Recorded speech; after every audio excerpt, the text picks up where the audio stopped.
Hey guys, what is up? It's Kaeyoh here, and today I wanted to show you this 7-minute Sylvanas game that I had in Hero League, and I wanted to show you guys just to point out some of the mistakes I think the enemy team was making. So the game's just starting here, and we're going to be heading up here to top to do the normal, 5-man cheesy push early on until the enemy team's 5-man squad comes up here to shit on our pushing party, but you see we just get a little bit of poke there cautiously because we don't know where the enemy team is just yet. But they're on their way up here now, start poking us out a little bit and all of that good stuff. But you can see we win the trade pretty hard here and they have to back out. Now it's all fine and dandy, but whenever you're against a Sylvanas in a situation like this, you have to make a decision early on whether you want to contest and try and defend this push or whether you want to go bottom or go to another lane and basically trade the fort for fort. Normally, if you're going to try and just stay up here with less than a full team, there's nothing you can really do because you don't have the defensive advantage of the towers, so you're just strictly down a man advantage, and there's not much you can do really in terms of defense. So that's the trap you're going to see these guys fall into here at the beginning of this game. They're trying to defend this, doing what they can, but as you'll see here, I mean, they have the 4 people down here, but they're going to actually send another person bottom, which is going to completely leave them screwed up here at top. Now, what I want to point out here, if you look at the 2 comps, is that we have a lot of sustained damage and poke damage, right? We have a Vala, we have a Sylvanas, we've got the Mouth even, and Tassar, all these characters that can poke. On their side, their sustained poke damage is very low. They don't have much in terms of being able to trade with us. So what you need to do if you're going to choose to defend in a situation like this is you have to commit. You have to get in there, use your cooldowns to secure a kill. And that's exactly what they're not doing here. They need to basically have Thrall get in there, root somebody, come in from the side even, instead of trying to always come from the front of the base. But exactly what you saw there, the big Jaina cooldowns really do chunk us out very hard. And if they go in together and they use their cooldowns, they actually can get kills and swing this back into their favor. But instead what they're trying to do is engage us in a war of attrition, and we're going to win that constantly because we win the trades with the poke.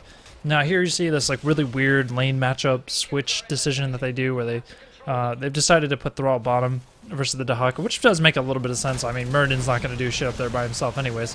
But here we go. I mean, the situation is just getting worse. They've already lost their tower up there on top. And immediately, we're just going to keep this push going. They have 3 people down here at bottom, right? Dealing with a Dahaka, and you got to think about the value that you're getting in a situation like this while we're up here getting a fort. Even if they get that kill on Dahaka, it's hardly worth it. They're not going to get, anything in terms of percentage on the beacon. So they don't even get the kill down there. We take the fort. As you can see, this is snowballing excessively out of control. We're just doing more and more trading up here at the top of the map. And you can see, every time I've got my Shadow Dagger back up, now that I've got that level 4, I'm getting tons of cooldown reduction. Every time I toss these daggers in there, it's just spreading and poking down everyone. And you can see they're just kind of moving back and forth. They can't win the war of attrition. They can't win the trades. And what they should be doing, is trying to find one of these side routes to come in and flank us and maybe kill the Mouth or kill me or Vala. Instead, though, they just keep sitting here behind their walls. And the thing is, your walls aren't doing anything for you when you're against a Sylvanas, right? Because they're constantly shut off. So across the board, the mentality, the decision-making here is really what was the problem for them. But while it is cool that we did end up getting the 7-minute win or whatever, here we go. This is the first time we actually see them go on somebody.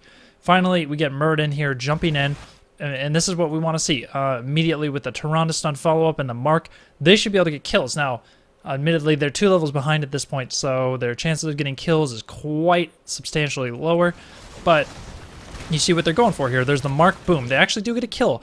And we do make a little bit of a trade here, but I believe this does force us to back off in this situation. And we'll see that very soon here because they have their fountain right there, so they can heal up, go right back in, and try again. Yeah, we're all now we have to back off. See what I mean? The first time they actually try to use their cooldowns and go in, they're not a sustained damage team. They are a cooldown-based ganking team. And you have to play to your team's strengths, and that's exactly what they are lacking here in this game. So just going to speed this up a little bit because we body them out in the trade here. We've had this stat advantage this entire time. Again, they're doing this weirdness where they have people bottom. I think they should be together looking for kills as a squad. And I'm just getting a little bit crazy on my aggression here, just going and pushing the keep the entire time. And of course, they're going to come up here. Meanwhile, though, we're getting the beacon while they're chasing us around for the kills. And they don't even end up getting the Mouth. It feels bad, man. So Here we go, 86, 90, 100%. Already, I just want to point out, before the Zerg Swarm gets here, this keep is totally shit on. So that's going to fall even before the Zerg Swarm gets here, which enables us to go straight for the core. And I wish I could disable the core of Sylvanas, but nonetheless, I mean, we just had enough damage, and we were able to just continue out-trading them. Again, at this point, another opportunity for them to move past the objective. Don't stand and try to fight in the minion wave. Move past it and look for a fight. And that's going to be their best shot of winning. They don't use their cooldowns very well. They don't team fight to their strengths. Instead, they sort of just rolled over and let us have this one. And that is going to be how you win a game in, what is it, 6 minutes, 30 seconds there? I guess it was a little bit longer because of the pre-game time, but you can see the strength of a Sylvanas pushing on Braxis Holdout, and it's critical at high levels of play. You have to decide what you want to do in response to a Sylvanas. You can't simply afford to wait behind your gate and try and trade and try and poke, because you will inevitably usually lose that fight, unless you have an extremely good poking composition. But if you're a cooldown-based team, especially something like a Tyrande, a Muradin, Jaina, you need to be aggressive. You need to get in there, and you need to secure a kill. So, hope that was interesting, guys. That was my take on that particular game. I didn't want to just be like, oh yeah, look at me, winning my 6-minute game or whatever. I just wanted to point out what I think the enemy team could have done better to deal with that. So, I'll see you guys next time. Thanks for watching. Have a good day.